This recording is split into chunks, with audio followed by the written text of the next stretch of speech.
नमस्कार दोस्तों, बात करते हैं बंधन बैंक लिमिटेड की। 190 का स्टॉक है और 15 मिलियन शेयर्स यहां पर ट्रेड हुए हैं। लगातार स्टॉक में गिरावट है, अपनी हाई से काफ़ी ज़्यादा गिरावट देखने को मिली है। ऑलमोस्ट 40% डाउन साइड देखने को मिला है स्टॉक में। उसके बावजूद भी इस लेवल से आकर के अब एक बड़ा टारगेट देखने को मिल रहा है। केडियानॉमिक्स के केडिया साहब जो हैं, उनका टारगेट तो काफ़ी हाई है। उसके पीछे का रीजन क्या है, बात करेंगे। कितना टाइम फ्रेम आपको लेकर के चलना पड़ेगा, और अगर 350 का टारगेट कोई देता है तो उसके पीछे का लॉजिक क्या बनता है।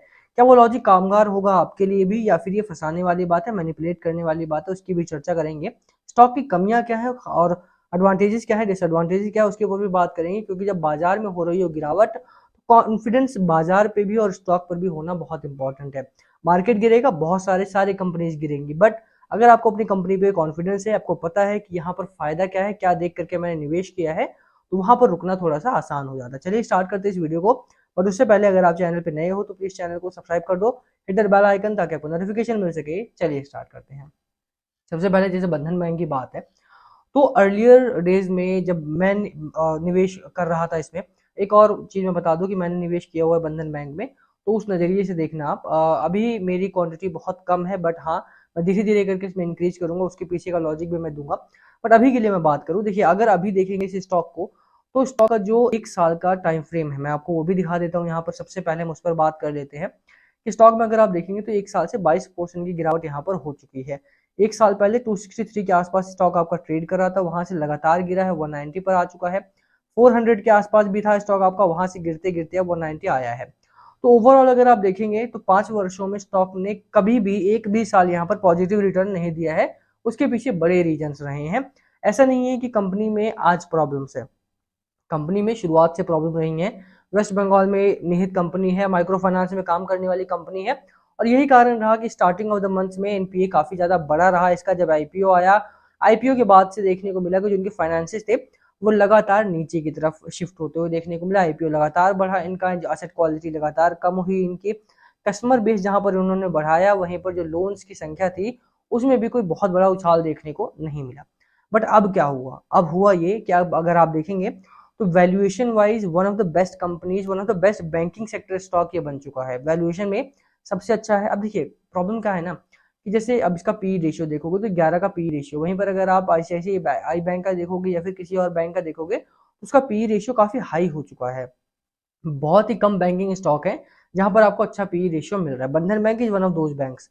6 महीने से 8 महीने से साल भर से बैंकिंग स्टॉक्स नहीं चले हैं, और यही कारण है कि सब में टाइम कंसोलिडेशन होने की वजह से अब ऑलमोस्ट सभी बैंक का, खासतौर पे पीएसयू बैंक का जो पी रेशियो है वो काफी अच्छा हो चुका है, जो कि बहुत अच्छी बात है। मुझे लगता है कि यहाँ से बैंकिंग सेक्टर में रैली की शुरुआत जो है वो आते हुए देखने को बहुत जल्द आपको देखने को मिलेगी।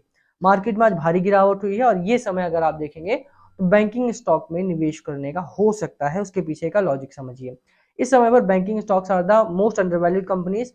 इसमें बंधन बैंक में अगर मैं बात करूं तो मुझे क्यों पसंद आ रहा है, बाय कॉल्स तो बहुत सारे ब्रोकरेज हाउसेज की तरफ से हैं। शॉर्ट टर्म का गोल भी 250, 250, 245 के आसपास का शॉर्ट टर्म का टारगेट भी है। यहाँ पर अगर आप देखेंगे कंपनी का रेवेन्यू है 6000 करोड़ के आसपास का, बहुत अच्छा रेवेन्यू है। मार्जिन की बात करें 35% के आसपास का मार्जिन है, जो कि एक हाई मार्जिन कंपनी है। प्रॉफिट बना रही है कंपनी लगातार, अब अच्छा खासा स्टेबल प्रॉफिट भी जनरेट कर रही है।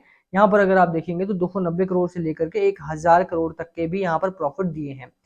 Q2 बहुत ही इंपॉर्टेंट हो जाता है इस लहजे में, कि अगर आप निवेश करने वाले हैं इस कंपनी में तो Q2 का वेट कर सकते हैं, या फिर जैसे मैंने स्मॉल क्वांटिटी में बाय किया, मैं Q2 को वॉच आउट करूंगा कि कहाँ पर इसका Q2 के नंबर किस तरह के आ रहे हैं, और उसके बाद में आगे की तरफ ध्यान दूंगा। तो वो चीज आप यहाँ पर देख सकते हैं श्योरली। बट मुझे लगता है कंपनी इस समय पर फाइनेंशियली थोड़ा सा अच्छा काम कर रही है, और ये कारण है कि यहाँ पर थोड़ा सा लंबे समय के लिए विचार किया जा सकता है, बट रिस्की है। क्योंकि जैसे मैंने स्टार्टिंग ऑफ द वीडियो बोला, 5 सालों में बिना किसी कारणवश नीचे गिर रहा है। अभी यहाँ पे चीजें सुधर गई हैं, आप देख रहे हैं कि फाइनेंशियल सुधर गए हैं। एनपीए भी अगर मैं बात करूं तो एनपीए भी कंपनी का काफी कम हो चुका है, मैनेजेबल सिचुएशन में आ चुका है। उसके बावजूद भी कंपनी वो जोर नहीं पकड़ रहा है। मुझे रैली आनी चाहिए जो दूसरे स्टॉक्स में आ रही है, वो रैली यहाँ पर नहीं है। अगर आपने केनरा बैंक का चार्ट देखा हो या फिर बैंक ऑफ बड़ौदा का चार्ट देखा हो, बैंक ऑफ बड़ौदा 250 से लेकर के 240 के रेंज में पिछले 3 महीने से अटका हुआ है। तो अगर बढ़ नहीं रहा है तो वो कम भी नहीं कर रहा है, वो अपने लोअर पॉइंट को डिफेंड कर रहा है। तो वो चीज यहाँ पर नहीं है। अभी जब पिछले दिनों पार्था प्रतिम सेन गुप्ता एमडी सीईओ बनाए गए, एक बहुत बेहतरीन खबर आई, स्टॉक आपका 210 के करीब में पहुंचा, बट वहां से दोबारा 190 आ चुका है। तो ये एक बड़ी प्रॉब्लमेटिक सिचुएशन है कि लगातार 210 के आसपास जाता है, वहां से बिकवाली देखते हैं और 190 के आसपास आ जाता है। 190 हालांकि 190 175 के आसपास एक स्ट्रॉन्ग सपोर्ट जोन बनता है इसका, बट जब अच्छी खबरें हैं तब तो स्टॉक को चलना चाहिए। थोड़ा सा ये रिस्क यहाँ पर अभी भी बना हुआ है, इसी वजह से मैं बोल रहा हूँ कि यहाँ पर अगर कोई आता है तो उसको रिस्क एपेटाइट थोड़ा सा बड़ा करके आना पड़ेगा। अगर आपका रिस्क एपेटाइट बड़ा है तो ही यहाँ पर एंट्री लें, अदरवाइज यहाँ पर एंट्री लेना थोड़ा सा, जो रिस्क अवर्स इन्वेस्टर है जिनको रिस्क नहीं लेना है वो ना आए तो ज्यादा बेहतर। उनके दूसरे बैंकिंग स्टॉक्स है, केनरा हो गया, आईडीएफसी फर्स्ट बैंक हो गया या बैंक ऑफ बड़ौदा हो गया, इन स्टॉक्स में बड़ी रैली की संभावना बनेगी। अब रैली कब से आ सकती है भैया? रैली आपके दिसंबर से यहाँ पर तय है कि एमपीसी कमेटी की मीटिंग में जो आपके चेयरमैन साहब है आरबीआई के, उन्होंने साफ तौर पर ये बता दिया है कि दिसंबर से में भी यहाँ पर एक बड़ा रेट कट देखने को मिलेगा। और जिस तरह की गिरावट बाजार में है वो साफ तौर पर आरबीआई के ऊपर भी एक प्रेशर डाल रही है कि मार्केट को अब एक रेट चेंज की जरूरत है। 6.5% का यहाँ पर रेपो रेट आपका बना हुआ है जिसको अब घटाने की आवश्यकता है। आपने ध्यान दिया हो तो भारतीय बाजारों के पहले, इस समय के पहले अमेरिकी बाजारों में भारी गिरावट देखने को मिल रही थी, जिसने जो फेड के ऊपर काफी प्रेशर बनाया और उन लोगों ने 50 बेसिस पॉइंट के आसपास का रेट कट किया था। यहाँ पर मुझे वही चीज देखने को मिल रही है। अक्टूबर एंड हो रहा है ऑलमोस्ट आपका, नवंबर फिर दिसंबर में शक्तिकांत दास साहब की मीटिंग है, एमपीसी मीटिंग, और वहां पर रेट कट को लेकर के, हालांकि उन्होंने इस मीटिंग में भी इंडिकेट कर दिया था कि that we are going to cut the rates in December, but अभी भी क्योंकि थोड़ा सा वो पीछे ना हट जाए इस वजह से यहाँ पर गिरावट भारी हो रही है। और अगर रेट चेंज होता है 6.5% से नीचे आता है आपका रेट चेंज, तो यहाँ पर banking sector will be the first sector that will have the most positive impact. ठीक है, इस खबर का सबसे पॉजिटिव इम्पैक्ट जो पड़ेगा वो बैंकिंग सेक्टर पर ही पड़ने वाला, और यही कारण है कि यहाँ पर बैंकिंग सेक्टर फोरफ्रंट पर है। अगर आप केडियानॉमिक्स के केडिया साहब की बात सुनो या फिर अगर आप जो दूसरे बड़े इन्वेस्टर हैं उनकी बातें सुनोगे, तो इस समय पर बैंकिंग सेक्टर सबसे ल्यूक्रेटिव स्पेस में बना हुआ, स्वीट स्पॉट में है।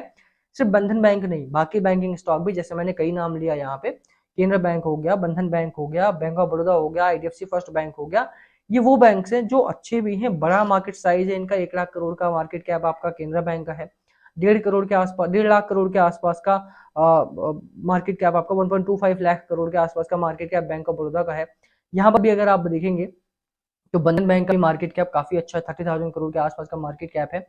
और तो ये बैंक्स जो है वो काफी अच्छे लंबे समय तक चलने वाले बैंक्स हैं, और मुझे लगता है यहाँ पर दिसंबर से अगर रैली आती है तो ये बैंक्स फोरफ्रंट पर आपके रहने वाले हैं। बात करें चार्ट की तो देखिए 175 रुपीज के आसपास का यहाँ पर एक अच्छा सपोर्ट लेवल है, जो रिसेंट सपोर्ट ये इंडिकेट कर रहा है दैट इज अराउंड 188 के आसपास का। तो ये लेवल जो है वो डिफेंड कर रहा है लगातार निचले साइड पर, और अपर एंड पर 210 रुपए के आसपास है। यहाँ से एक बड़ा ब्रेकआउट अगर मिलता है तो वो स्टॉक आपको 250 रुपए तक के भी लेवल्स देखने को यहाँ पर मिल जाएंगे, जो कि बीओबी कैपिटल का एक टारगेट है। तो ये लेवल्स आपको वॉच आउट करने की जरूरत है, लोअर एंड पर 190 का, और उसके नीचे अगर ब्रेकआउट होता है तो 175 के लेवल्स तक भी ये स्टॉक आपका जा सकता है। अपर एंड पर 210 के आसपास का जो ये लेवल है वो ब्रेकआउट करेगा तो 250 तक के लेवल्स भी आपको आसानी से देखने को मिलेंगे। बट यहाँ पर पॉजिटिव इंपैक्ट तभी आएगा जब बाजार थोड़ा सा अच्छा कामकाज करे। बाजार में भी प्रेशर है, एफआईआई की बिकवाली दोबारा फिर तेज हुई है, लगातार कम हो रही थी, बट उन्होंने दोबारा से अपनी बिकवाली को बढ़ाया है। डीआईआई इस समय पे मुझे नहीं लगता कि बहुत ज्यादा पैसा उनके पास है to defend this selling pressure, तो वो देखने वाली बात होगी। बट हाँ, दिसंबर से इसमें एक अच्छे टारगेट्स की उम्मीद जताई जा रही है, तो मुझे लगता है कि यहाँ पर इसको अपने वॉच लिस्ट में रखा जा सकता है। मैं टारगेट की बात कर लूँ तो टारगेट यहाँ पर जो शॉर्ट टर्म के टारगेट है, केडियानॉमिक्स के केडिया फाउंडर है, उनका तो 350 का टारगेट सीधा है, बट मुझे लगता है कि इतना जाने से पहले वो 250 भी आएगा, जो कि बीओबी कैपिटल्स का टारगेट है 245 का। और अगर आप बात करें केआर चौकसी की तो 217 का टारगेट है इनका। तो शॉर्ट टर्म के टारगेट भी काफी ठीक है, 1 साल 1.5 साल रखते हैं तो 350 400 तक भी जा सकता है जैसा केडिया साहब ने बोला। बट उससे पहले मुझे छोटा टारगेट ज्यादा पसंद आ रहा है जो कि 245 का है। बाकी आपकी क्या स्ट्रेटजी है, आपकी क्या राय है बंधन बैंक को लेकर के, प्लीज कमेंट करके शेयर करना। वीडियो को यहीं खत्म करेंगे, पसंद आए तो लाइक करना, चैनल पे नए हो सब्सक्राइब किए बिना मत जाना। Thank you for watching and yes please comment, अगर पूछना हो तो एक डिस्क्लेमर ये भी है कि थोड़ी क्वांटिटी मेरे पास है तो उसका बाइजनेस याद रखना आप। और दूसरा, ये वीडियो कोई बाय सेल रिकमेंडेशन वीडियो नहीं थी, तो उस हिसाब से आप कोई भी खरीदारी करने से पहले या बेचने से पहले अपने फाइनेंशियल एडवाइजर से जरूर बातचीत कर लें तो ज़्यादा बेहतर रहेगा। Thank you again.